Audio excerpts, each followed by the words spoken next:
شامل کرتے ہیں۔ منڈی بہاؤالدین سے منڈی بہاؤالدین ڈپٹی کمشنر طارق علی بسرا، DPO سید علی رضا نے ضلع میں کلین اینڈ گرین پاکستان کے تحت شجرکاری مہم کا پودے لگا کر افتتاح کر دیا۔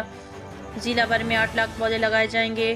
اسکول اور کالج کے طلباء نے DC آفس کے باہر پھالیہ ہائی وے پر پودے لگائے۔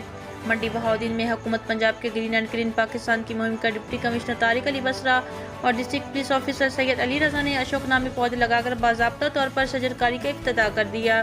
اس موقع پر اسکول اور کالج کے طلباء نے پھالیہ ہائی وے پر پودے لگا کر شجرکاری مہم کے تحت پودے لگائے۔ شجرکاری مہم کے موقع پر پنجاب کا روایتی رقص بھنگڑا پیش کیا گیا۔ ڈپٹی کمشنر طارق علی بسرا نے میڈیا سے گفتگو کرتے ہوئے کہا کہ موسمی تغیرات اور ماحولیاتی آلودگی پر قابو پانے کے لیے شجرکاری کا فروغ وقت کی اہم ضرورت ہے۔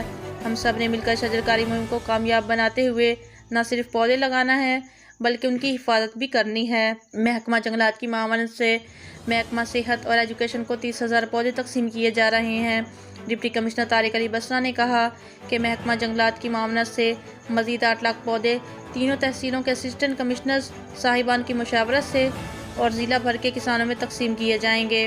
بعد ازاں موسم بہار کی شجرکاری مہم کے حوالے سے ڈپٹی کمشنر آفس میں اسکولوں کے اساتذہ و طلباء جبکہ محکمہ صحت کے اہلکاران اور کمپلیکس سے باہر سیل پوائنٹس پر کسانوں کو پودے تقسیم کیے گئے۔ اب تک کے لیے اتنا ہی۔ مزید خبروں اور اپڈیٹس کے لیے دیکھتے رہیں PNC 24 نیوز۔